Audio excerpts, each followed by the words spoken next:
What's up, everyone, and welcome back to the Silver Screen Shenanigans podcast.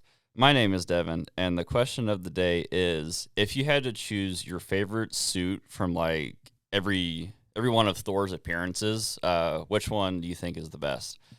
For me, I definitely like when he shows up.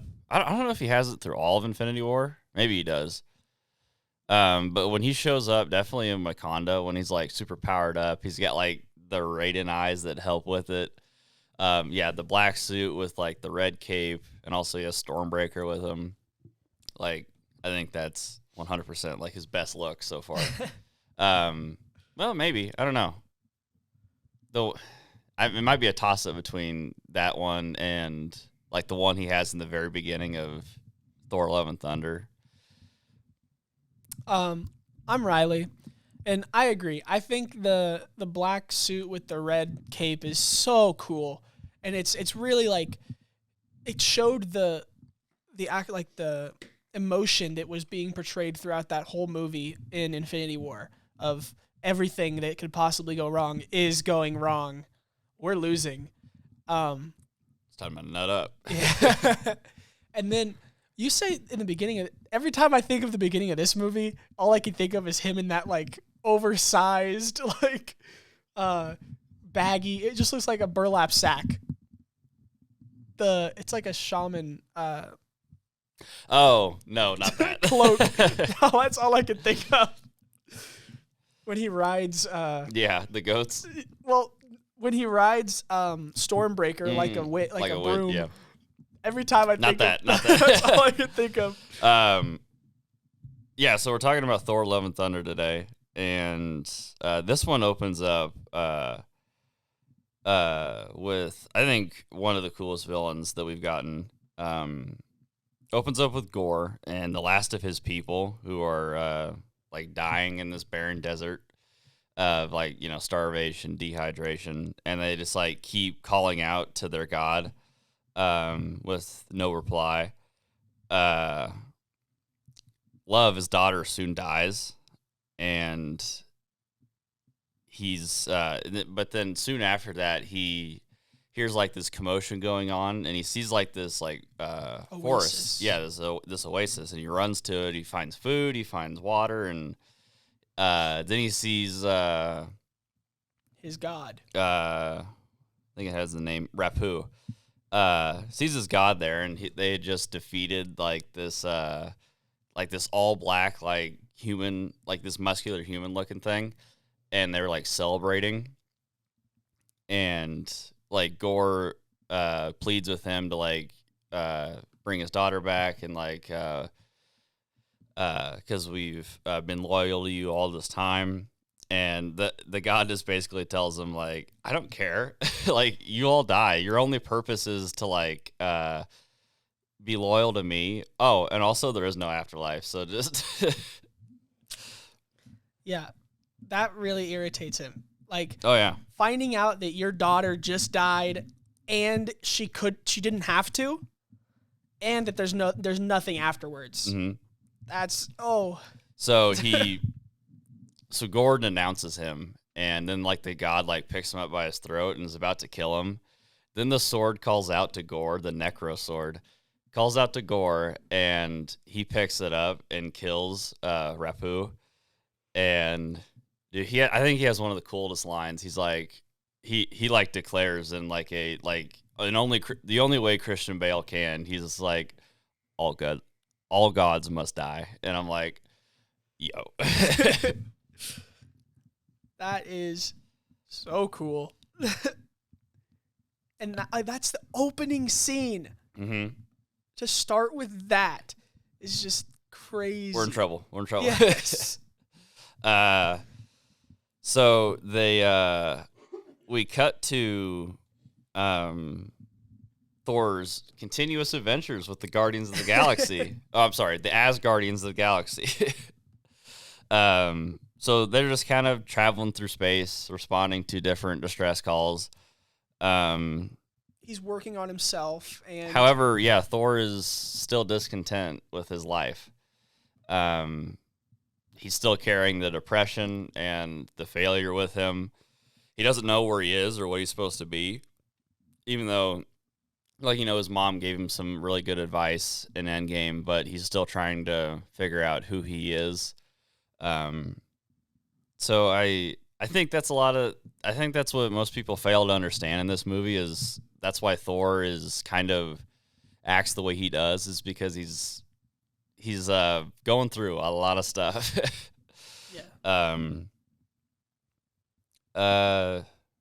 So there's a bunch of different messages though when Gore starts to like literally cut his way through the universe.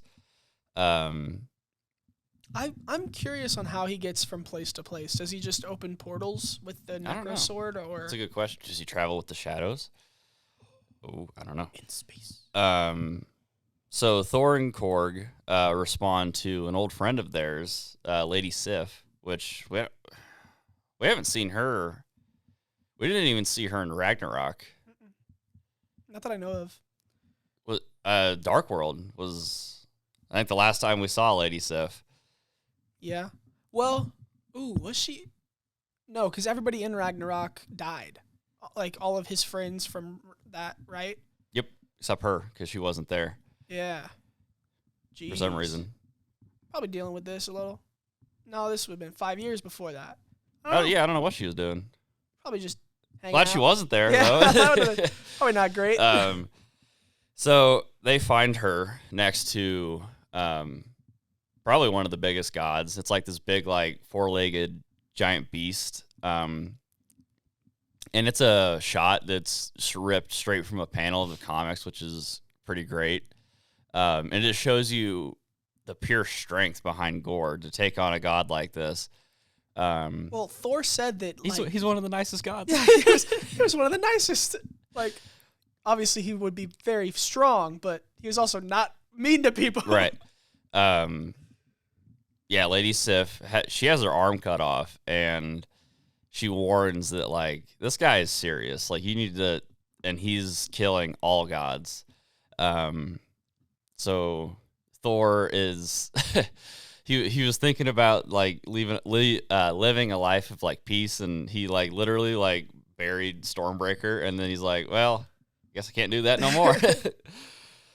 Well, also, in that opening scene with the Guardians of the Galaxy, we got to see Thor just absolutely showing up all of the Guardians, like going through an entire army of this some like hairball.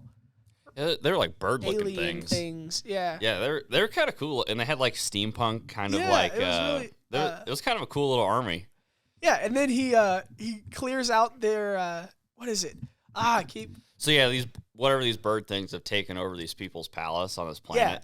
Yeah, he zips up, like, through the lightning. He zips up the palace and takes them all out, and then he's like, "Congratulations, you're safe." And it like crumbles behind him.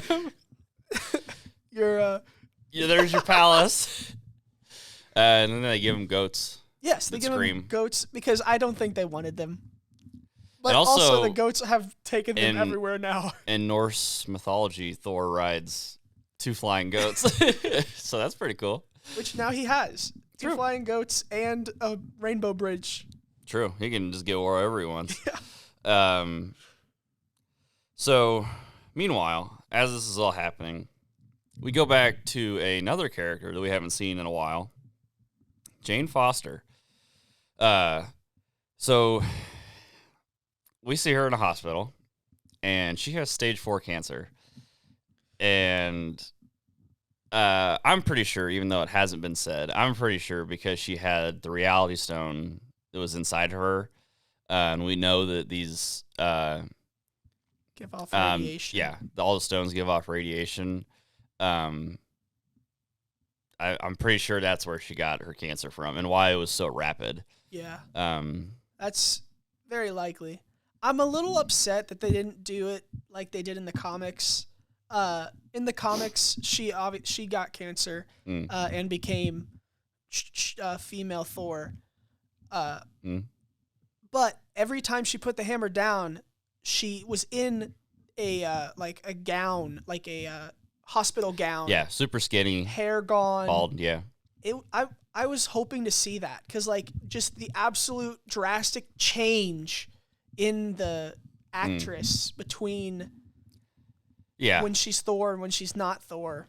Probably a deal where Natalie Portman didn't want to shave her head or put a bald cap on. Yeah, that's completely. I understand, but I see what you mean, though. I see what you mean. Just getting that drastic change and like truly understanding how desperate she is.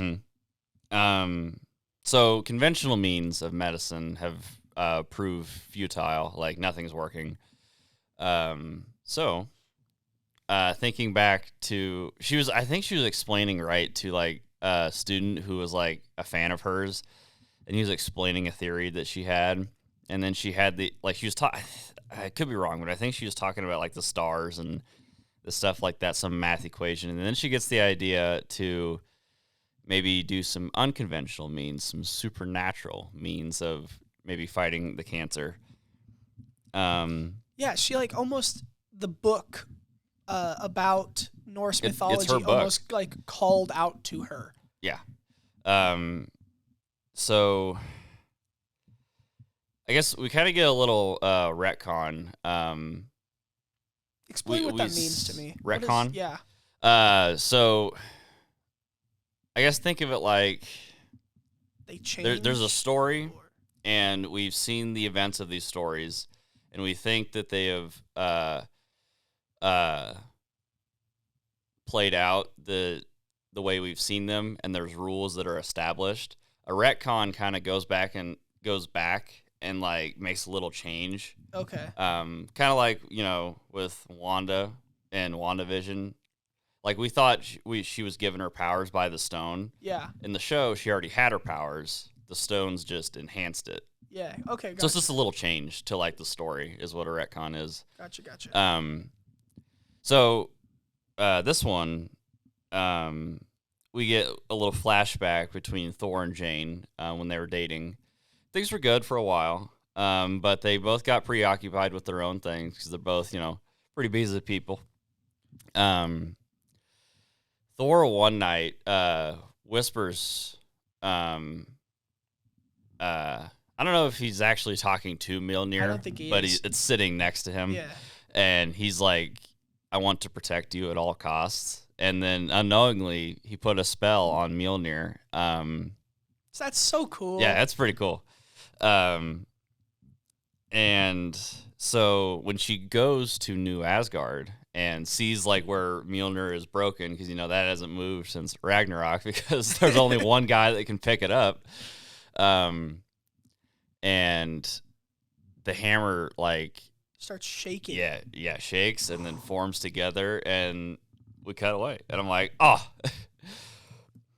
that is so cool. Like, just even like hinting at it. Yeah, no, for sure. Because I mean, fans of the comics, we know what's coming. And it's so sick. So that night, unsuspecting to like everybody there almost, Gore makes his way into New Asgard using the night. And he creates these like pretty cool looking like shadow monsters. Some of them I can't really even describe. Like you just gotta kind of look at them. Yeah. But they're freaky. They're almost like spider-like legs and just crazy bodies. It's all like your fears come to life. Absolutely. So in the chaos of Thor, people fighting, Korg, and Sif, they arrive. Yes. And Valkyrie is also there because we've seen that she is super annoyed with like the politics being queen of New Asgard. And she doesn't care about like all that stuff. She's a warrior and she wants to fight. Yeah. So they're fighting and they kind of they're repelling the monsters and but they get like a real edge in the battle when I don't know what we want. In the comics, they say Mighty Thor, but like here they say Lady Thor. I don't know what we want. Lady Thor, I guess. I don't know. I don't know. I mean, it's just She-Thor. It's like She-Hulk. So yeah, Jane shows up. And the Lady Thor get up. I think her suit looks pretty cool with like the Absolutely. The helmet. Has and wings. Obviously Natalie Portman. Yeah. She's very obviously she's attractive. Yeah. But also she is extremely good at being this like this powerful person. Mm-hmm. And it's so cool. Not really good at catchphrases though. She's working on it. She's been working on them.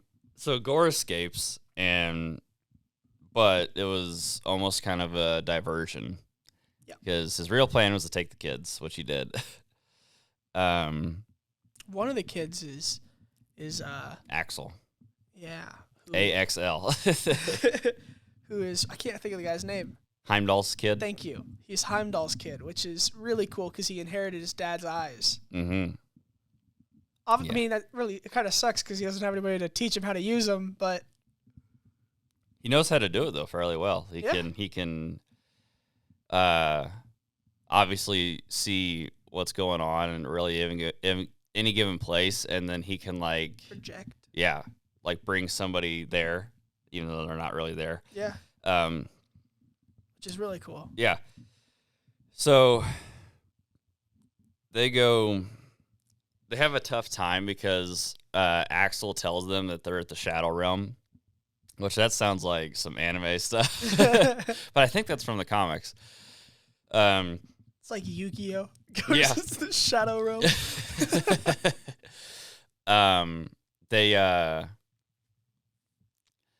It's a tough situation because they have to go there to rescue the kids, but the problem is when they go there, that's where Gore is the strongest. And at his like most fit to fight. But you know, I mean, you have to. You have to, yeah. So Thor, Jane, Valkyrie, and Korg, knowing that they need an edge in this battle, they go to the God Conference. I mean, so when we were talking about the love life of Thor, mm-hmm. all of that is being told by Korg, which I think is really like interesting. Yeah. In the very beginning, this is all being like, at least we begin with like Korg telling a bunch of kids about this guy named Thor. So yeah, I don't know if I kind of have that fun theory where like why this movie is so goofy. It's because it's from the perspective of Korg, but I don't know. Yeah. And we also get to find out a little more about Korg, which I think is really good. Do we know that yet? Not yet, because he hasn't become a head. Mm-hmm. But throughout the movie we get to, and I'm like, that's pretty cool. So they get there, and they're like, they meet all these different gods, which are like, they meet a dumpling god, they meet a rock god, they meet all sort. They meet in the background there are celestials, mm-hmm. which that is crazy. And they meet oh shoot, I forget his name. Zeus. Bit of a spoiler, I guess, for the future, but they meet whatever Namor's god is. Oh, really? Mm-hmm. Okay. There's like a Mesopotamian guy in the background. Cool. So I think this is pretty accurate to Zeus and like. Do you think Khonshu was there? Ooh. We'll talk about. I mean, we gotta go. So I wonder if like people don't know like Zeus from Greek mythology, because like he sucks. Like he's Zeus really not a great guy. Like, and I think they kind of nail it here because like he is unconcerned. Like he's so high above everything else and like wants everybody to listen to him. And he has like literally women like all around him touching him. He's eating grapes and like and then when Thor brings up like Gore, he's like that he's not a threat at all. And then like he I I think this is a pretty funny joke when Zeus does does the flick to Thor and like all of his clothes go away. Chris Hemsworth's workout routine. Good Lord, like this dude is jacked. Like all of the women around Zeus like faint. Yeah. And then like Jane and Valkyrie are like, should we help? No, let's give it a second. But I mean, a little double-edged sword there because like that was a girl. People would be pissed off. Yes. Yeah. But we do get to see his tattoos and like he has like Rip Loki on the back. It's like, oh no. I didn't remember that. Which I want to know what he used to like tattoo his skin. Probably vibranium. A vibranium like needle.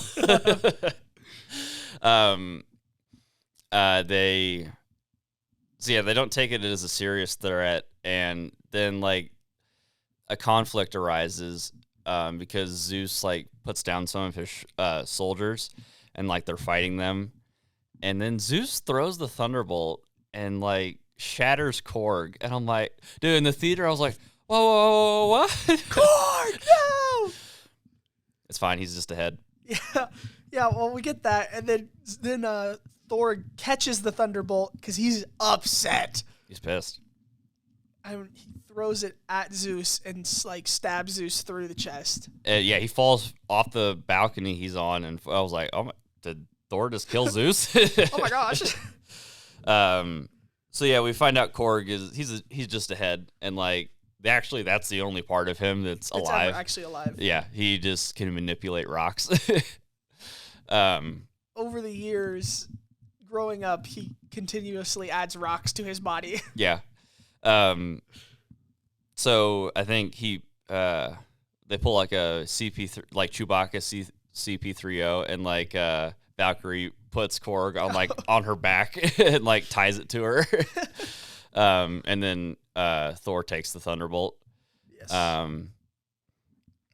And I think they offer like, don't they say like we could use any of your guys' help like to the gods, and they're like, nah. Why would they? I mean, why would they help? Well, he explains to everybody that the children of Asgard have been taken, and he goes, I thought Asgard was destroyed. He's like, well, I mean, new Asgard. There's a new one. So they as they're going to like the Shadow Realm they're on a boat, right? Yes. And the goats are taking them there? Yes. I think, yeah. It's a pretty scene. Like they see like it's a magical blue, and like there's like it's almost as if they're traveling through they're whales, right? I think like they're star whales. There's something they're looking at. Yeah, I think you're right. But it's kind of a sweet scene between it was dolphins or something, because they mate for life, and the two Thor was tearing up. And and then like I think it's pretty funny though how like Thor was trying to talk to Mjolnir, and then like Stormbreaker like came in from they gave us like Stormbreaker has his ex. own. Yeah, they gave they personified like these objects, which I thought was pretty funny. But I think it almost kind of like somewhat symbolizes Thor maybe yearning for like his older life before he went through all the stuff. Yeah. But then Jane and him have a talk, and they said through all the BS, they both realized that they never stopped loving each other. And I'm like, okay, this movie hasn't told him. Well, she reveals that she has cancer. Right here. And he's like, what's cancer? But like, it's super. I'm like, all right, movie. Got a little deep there. Got a little sad. Yeah. So in the movie we're going to talk about next, I think that even if they went to Wakanda, like the most high-tech place, they still couldn't have fixed it. Well, when we get to that movie, I have my own theory about that. Okay. The unprecedented sickness. Yeah. Okay. So upon arrival, they see the children, and they're like, okay, cool. They're here. Let's get them out of here. So So they did so like he was gonna Gore. Oh shoot. They get there, right? Mm-hmm. And then they have to try to fight Gore for the kids. Right, Wasn't and they it were all gonna a trap? they were gonna use. Thor realizes too late before they're already there because like they're gonna use the Bifrost to get the kids out of there, but that's exactly what Gore wants Gore wants. He wants the Bifrost. Stormbreaker. Yeah. To get to eternity where he can wish for anything. And eternity we've never met yet in the MCU, I don't think.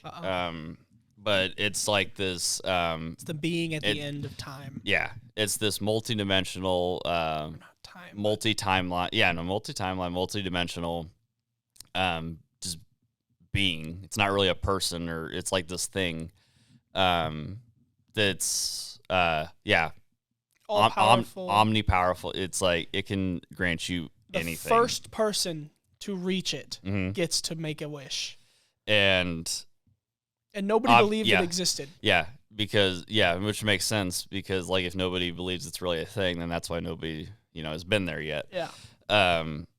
So they battle Gore and the Shadow Monsters, but they are forced back to New Asgard because Valkyrie gets stabbed in the side with the Necrosword. Is it with the Necrosword? I think so. Maybe. That's like what really takes her out. Yeah, and she falls, so she's kind of out of commission. And then I think Jane gets weakened as well with the fight. So Thor seeing no other option, he summons the Bifrost to get them out of there. And it's so tough because as they leave, Gore steals Stormbreaker, and so like it looks like it's kind of GG at the moment. Yeah. So as they get back, Jane goes to the hospital because she drops Mjolnir and then she reverts to but I agreed they maybe should have done, but I think with the makeup, they make her look really pale and baggy eyes, and so you can tell that she's she's at the end. And Thor realizes he's like, oh, your body's not able to fight it because you have Mjolnir. You're I have to leave you here. I have to let them do the medicine. And he goes to get chips out of the vending machine, and he's like, he can't open the door. And it's he just smashes it. And he goes, I don't know why they would make a box full of snacks with no door. But yeah, they say I love you again, and Thor tells her to please stay here. I think they say if she picks up the hammer again, she will die. Mm-hmm. Which sucks. Yeah. But Jane's she doesn't want him to tell her what to do. She wants to make the decision herself. So finally Thor talks with Valkyrie, and she is pretty badly injured and she can't fight anymore. Yeah, and obviously Korg is just ahead. She lost an organ, I think. It went straight through an organ.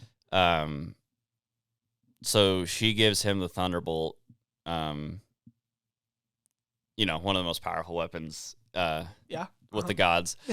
And he's going to go, I mean, what else can he do? Thor's just, he has to try again. So he's going to go fight Gore and try to stop him. Because it's, in his best interest and a lot of people's best interest if Gore doesn't make that wish. Yeah. So I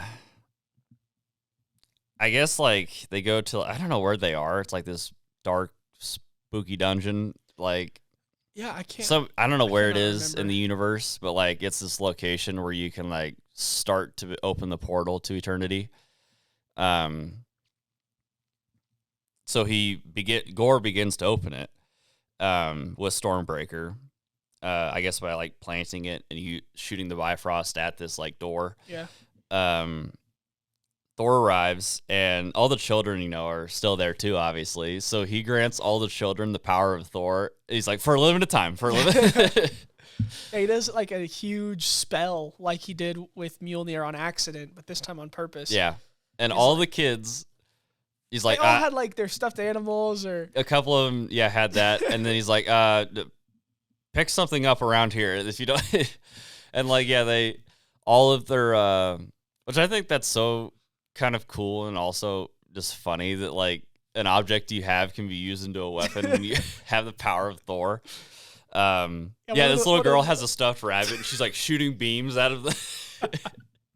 Yeah, they have like shields and like blades and stuff like that, and because they are Asgardians. I mean, they're being trained as children. Now they all have the power, so now they're taking on these shadow monsters as Thor fights Gore. And man, I think Christian Bale does such a great job as like a villain. Oh yeah, he's like so like I guess how to put it. It's almost like it's kind of funny because he was in the same movie, but it's like Heath Ledger's Joker. Yeah. Because Christian Bale's Batman in that movie, but like he's kind of he truly takes the role and plays it. I wouldn't say, he like smiles and he jokes and he laughs, but it's like so intimidating. And also his look too. Yeah. Like the stark white, the scars, with scars that are now scratched out. Because it was his tattoos of like his god. And he scratched him out. The pointed teeth that like have the black like dripping from because like we find out too that like the Necro Sword is like drains its user, so like he's literally dying as well. Yeah. And like his eyes are like a yellow, and like it's so pretty cool, and like he's so strong and intimidating. He's the only thing I wish we would have seen more god butchering. I agree. I think at least getting to see like one or two would have been nice. Yeah, because we only saw the first one, and I was like, I want to see more. I mean, there was a lot of actual storytelling that had to be done through this movie, which they did very well. But yeah, so Thor,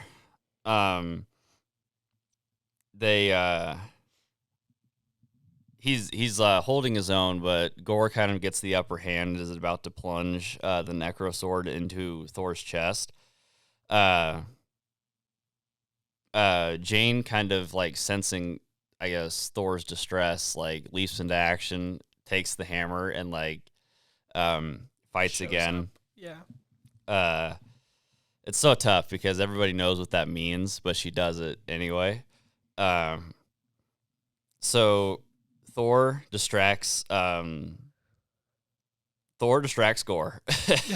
for enough time for Mjolnir to like open and then encapsulate the Necro Sword, and then like breaking it as it's doing it. Breaking it.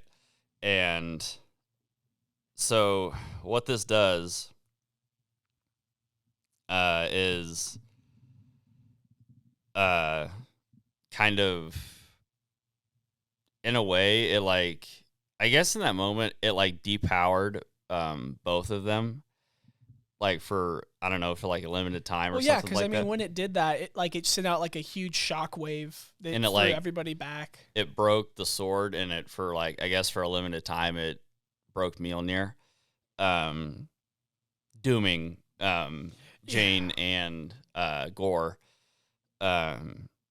So Thor recovers Stormbreaker and uses it to get the children home. But Gore, in this moment, still entered eternity.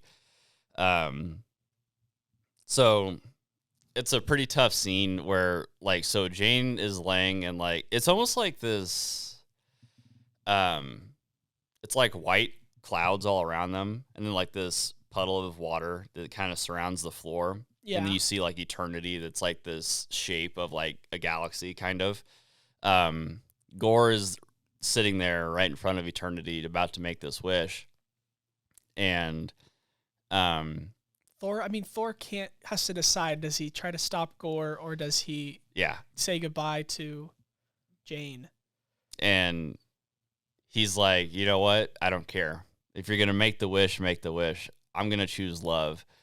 So he kneels down and he's with Jane, and Gore like makes a deal with Thor. He goes, if I don't take you all out, he's like, will you raise my daughter and take care of her? So Gore literally chooses love because his daughter's name is Love. And he dies. And also Jane dies.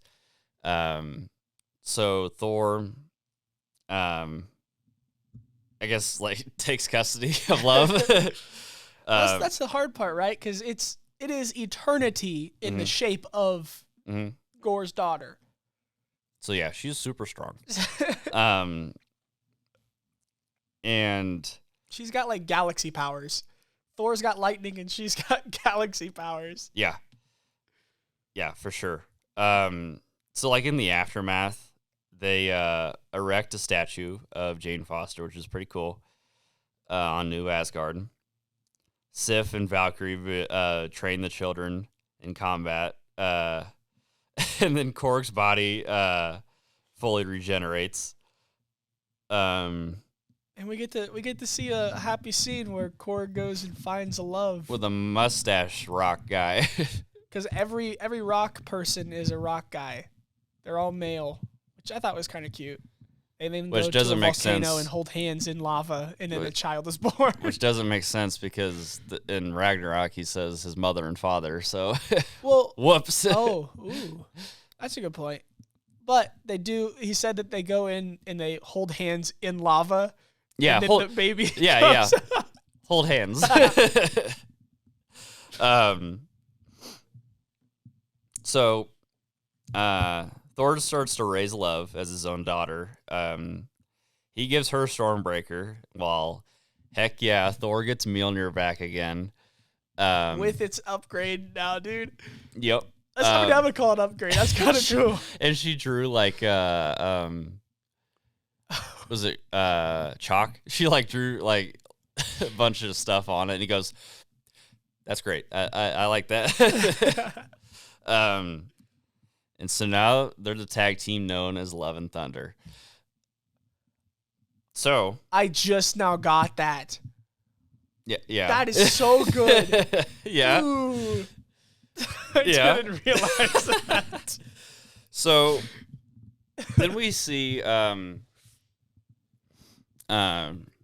Jane appear back, and she's in Valhalla. So it's pretty cool to see that that's a place where you go. Yeah. I guess when you die as a warrior. And then we see Heimdall again. So Heimdall's been chilling in Odin, right? I don't know if we see Odin. Maybe not. I know definitely Heimdall. See Heimdall, yeah. And he's like, I have plenty of things to show you. And then, boom, movie's over. I was like, what do we show? It was really good, dude. So, mid-credit scene, Zeus, alive and pissed, wants to remind them that they are the rightful gods, that they are like the OGs, the ones that everybody should be scared of. And he's like, can you remind Thor of this, my son? And then it cuts to Hercules. I was like, oh. Because he's like, you have just completed your 7 trials or whatever. I'm like, oh, that's going to be crazy. Thor versus Hercules. Oh, snap. Dude, we just, like, the next movie is Thor, Battle of the Gods. That would be... I hope it's kind of a darker one, too. So, post-credit scene. I guess I said that it doesn't matter. Like the two order, it's Jane and Valhalla, but like those, it's like kind of whatever. Yeah. But yeah, so that was Thor: Love and Thunder, and like I know I know like the biggest problem that people had with this, it was like too jokey. And I'm like, that's what Marvel is. I don't know when you're gonna realize it. The Marvel's full of jokes. Yeah, I And mean, like you also have to understand who the director is. that too. Taika Waititi. Like it's very much like Thor Ragnarok. And I think that I mean, sure, there are plenty of jokes, but I think it tells a significant story on its own that has like plenty of depth, and keeps like again all the continuity is still there. Story is strong. The actors are all doing fantastic. The CGI is pretty good. The villain is also pretty good. So I think I think it was fine. It's not like um, it's not obviously not near as good as like Infinity War or Endgame, but I think it's like slightly above average again, like a 6 or a 7. Yeah. I mean, again, this is that awkward right after phase of Marvel. We're just now in 2023 entering the stage 6 of Marvel or whatever. Huh? Stage phase, 6. Phase 6, sorry. What? Right? Phase 6. Oh, are we in phase 5? I think it's phase 5. Okay, this is phase 4, these movies. And phase 4, none of it made any sense. Like, it was all that rebuilding of... Well, I mean, it made sense, but... they weren't connected, is what I'm trying to say. But I'm hoping that in the future, everything gets connected again somehow. Because I think it'd just be really cool. But we'll I get would there. We have a guy. We'll get there. Oh, yeah. Okay. I would give this movie probably, I think like a 6 or 7. It was pretty good.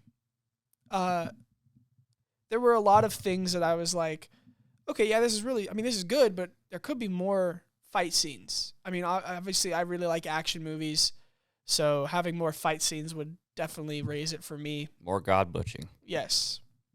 Butchering? Something. Yeah. No, it's I mean, I think I'll always kind of like, I think Chris Hemsworth as like Thor has done a fantastic job through like all the trauma that he's gone through, and he's still trying to figure out who he is. Definitely makes him like easily my second like favorite character in like the MCU. Something I'm worried about is, I don't know if you've watched it, but Chris Hemsworth has done a like bucket list type thing on the Disney Plus or whatever, and it's like Crazy Hemsworth or something like that. But he goes and does this like crazy stuff because in his family it is like Alzheimer's. Is it Alzheimer's or dementia?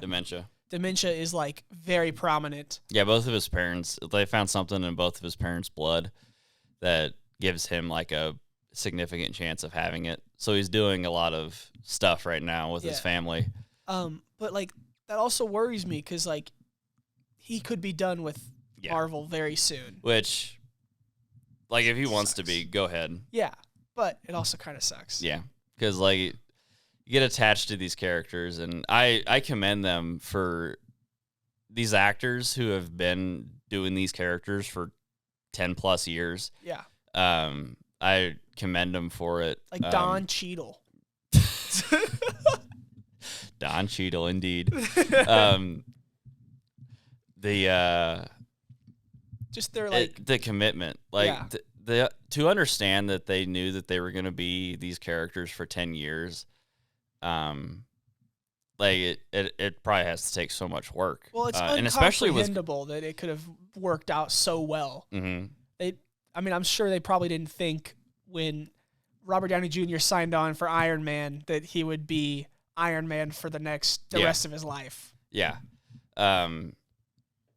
It kind of did all fell into place perfectly in that way. And also I don't remember who it is, but I can't remember, some lady who's like cast these actors, and she's been nailing it. Like, but I mean, especially for like Chris Hemsworth, like with just like the physical toll on his body, like bro has to be jacked like all the time, to be like the to be Thor. So yeah, huge commitment. Physically, mentally, and time-wise. Mm-hmm. Yeah. Yeah, I understand if some of these people are on their way out, and it really sucks because we've become so attached to them over the years. And I think that might be where, I don't know. Yeah, if the actors get replaced or like there's changing of the guard, I guess, like I could definitely see me potentially and a lot of fans being like, well, Marvel sucks now because I'm definitely going to say that, but because we're attached to the old guard. Yeah, I mean, we've got, because admittedly, it was really good. Yeah, we've got shows that are coming up that. Which these new, the stuff. new shows are cool. Like the new actors and the new superheroes are cool. Just not as good. Yeah. Well, but yeah, this was Thor: Love and Thunder. Absolutely. Thank you all for listening to the Silver Screen Shenanigans podcast. And we hope to see you next time.